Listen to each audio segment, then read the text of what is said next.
Now, President Trump is not a very smart person. That is despite what he says. I have a pretty good example for you. Recently, he was talking to Fox News about stock market and how he believes that is good for the debt. Let's watch. The country, we took it over, it owed $20 trillion. As you know, the last 8 years, they borrowed more than it did in the whole history of our country. So they borrowed more than $10 trillion, right? And yet we picked up $5.2 trillion just in the stock market, possibly picked up the whole thing in terms of the first 9 months, in terms of value. So you could say in one sense, we're really increasing values, and maybe in a sense, we're reducing debt. Wait, what? No, dude, that's not how it works. That's not how any of this works. Yes, the stock market is good for some people. Wonderful that it's up, right? Now, like, for example, people with 401ks are doing very, very well. Great. Awesome. It's got nothing to do with the national debt, and it actually has nothing to do with most Americans and the economy. Okay? This is completely divorced from the stock market. Trump, you understand the whole concept of divorce, right? You should know you've had 3 of them.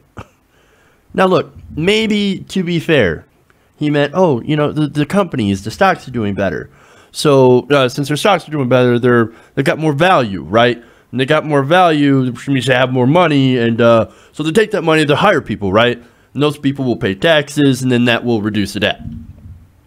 Okay, fair. But that doesn't even work, actually.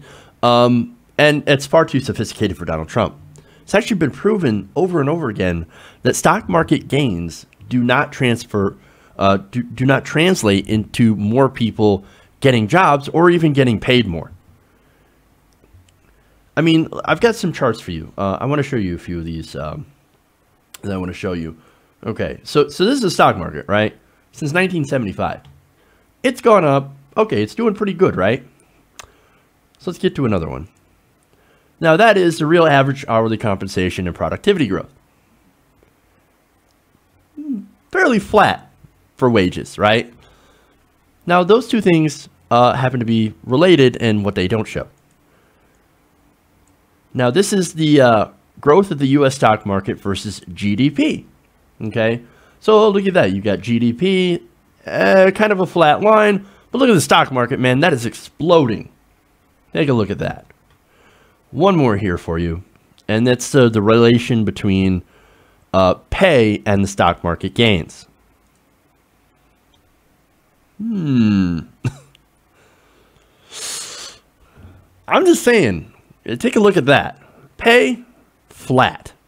Stock market, but wait, if it worked that way, then wouldn't pay go up, right?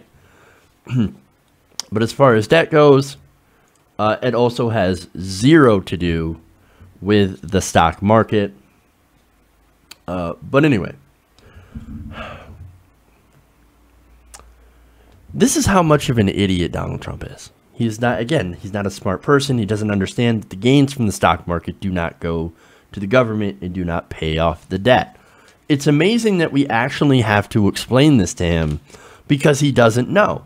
Now, if you're a regular person out there, nobody expects you to know exactly how the stock market works. But if you were the president of the United States and a so-called genius businessman, odds are you should at least have some basic understanding of how the economy and stock markets work. Now, there's one more thing here. Yesterday, he said the stock market and employment would grow by leaps and bounds if Congress passes the tax cuts. Now, that is super untrue. Unfortunately, many on the right and some on the left think, no. Tax cuts for the rich are great for the economy. Well, if they're so great, then how come the wages decrease and stagnate every time there's a giant tax cut for the rich? But whenever we have to raise taxes on the wealthy and invest that money back into our country, we end up with a booming economy. We've done that before. There are historical trends. Yes, Bill Clinton raised taxes on some of the wealthy, and guess what? We had a pretty good economy. George W. Bush cut taxes for the rich, and we ended up getting into a gigantic disaster. Now, that's not all on Bush. Go back to Clinton. You know, he helped deregulate. So that helped lead us to a crisis. Look at that.